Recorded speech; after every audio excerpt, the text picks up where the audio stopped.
Red alert status, nakabandera na sa enterong Kabikolan, katakod kan pag-andam sa bagyong Odette.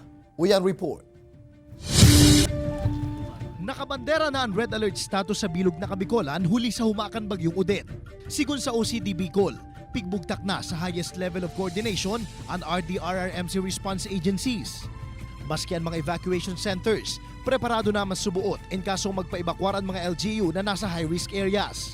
Pigabisuhan naman kan MGB as in FIVOX ang mga LGU na maging alerto sa posibleng lahar flow as in landslide huli sa posibleng mga pag-uuran. Mientras tanto, naka-standby naman ang mga food and non-food items kan DSWD Bicol para sa mga pamilyang maapektaran kan bagyong Odette sa rehiyon.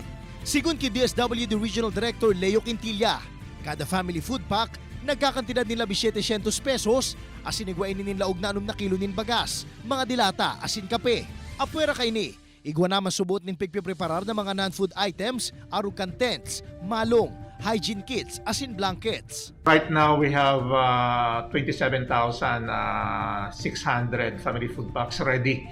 This is equivalent to 16 million and we still have 5 million standby fund ready para sa ating mga pangailangan. In kaso manday subutin ni magamit kan Bicol, ipapadara na sambitan ng mga food and non-food items sa ibang rehiyon na labing maapektaran kan kalamidad. Ready na rin yung ating QRT. Actually, naka-alert na kami ngayon. And our SWAT team or sa provincial offices namin are closely coordinating with PDRIMC or Provincial Disaster Risk Management Councils nila. Ini si Jesse Cruzat, Balitang Bicolandia.